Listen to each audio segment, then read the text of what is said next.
I'm going to talk about the two-part invention E major.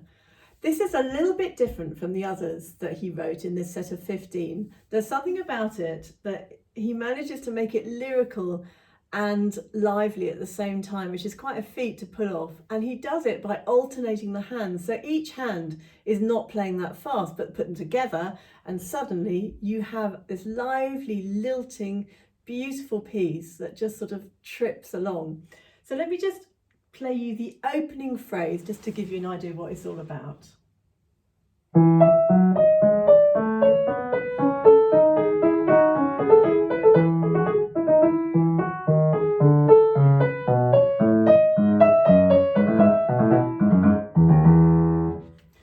So as you can see, the hands take it in turns to lead. So the left hand has the downbeat, so it's the leader at the start.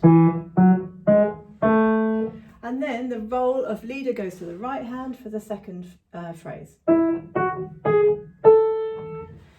And then at the end of each of the phrases, we get this little contrasting tripping figure, which is absolutely gorgeous. And I like to give a little kick to the last note of each of the little groups.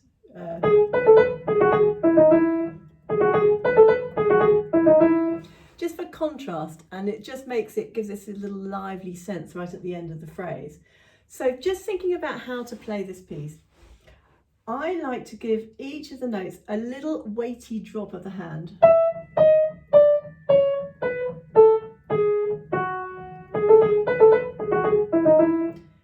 So I keep my hand in a little kind of ball around each note, so that each note has a resonance to it and an importance to it in both hands, actually, left hand as well. But I don't want to get stuck on each of these quavers, so I want to also establish a 3-bar lilt as well. So I take particular care over taking note of which finger is playing at the beginning of each bar. So in left hand, for example, 5th finger, then the 2nd finger, and the 2nd finger again, and then that lovely bounce at the end, the little cadence there. So it has, if you just listen, you'll hear a little sense at the beginning of each bar.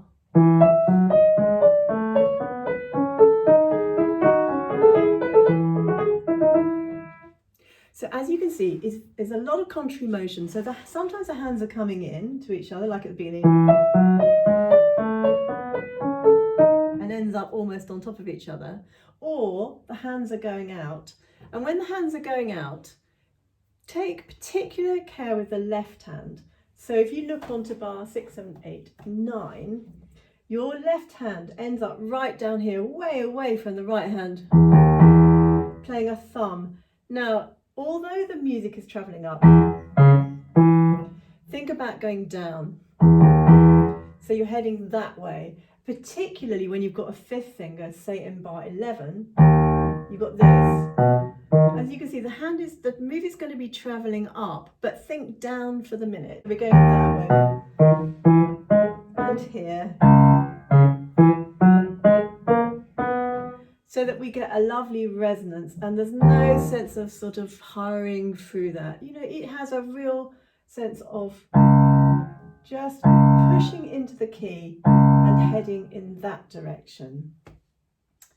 And at the end of this very first section, Bach does something which he often does in his music. He has this lovely, he sort of brings the music to a close, and you can find it in lots of other pieces of Bach where he does, it's almost like he does this, he's just sort of bringing things together and just finishing in a cadence there. So that brings the first section to an end. Now let's go on to have a look at the second section. This section is quite different. It starts off the same, right hand's leading this time.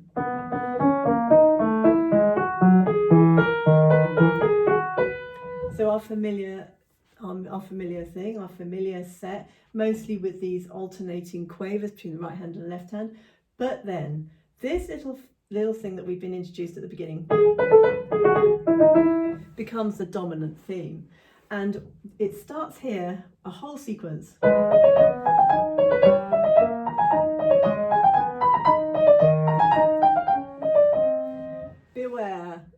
beware, I can speak from experience here. At the top, the intervals change. There's sometimes semitones and sometimes tones. So we've got semitone, tone, semitone, tone. Beware, because they're all black notes as well, so it means they're particularly prone to falling off. It's like a gymnast on the beam. So you just got to watch out. Get your hand, keep your hand in this very closed, compact, controlled feeling, and just sitting over those keys so you can't possibly miss them. Another thing to look out for in this little tripping figure, the left hand has it in bar 18. It's based around a B major scale. So again, if you can give a little kick on the last note of those little grooves, it will give it definition, it will give it liveliness and character, and just really make that B major arpeggio clear. And finally, a comparison between the beginning and the end and what Bach does. So at the beginning, we have the left hand leading.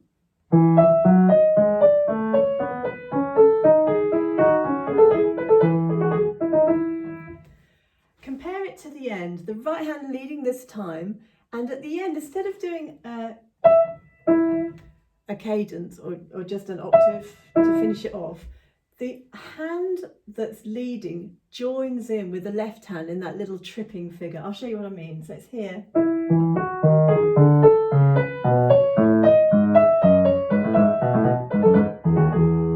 Which is just so lovely. And then he does it the other way around as well.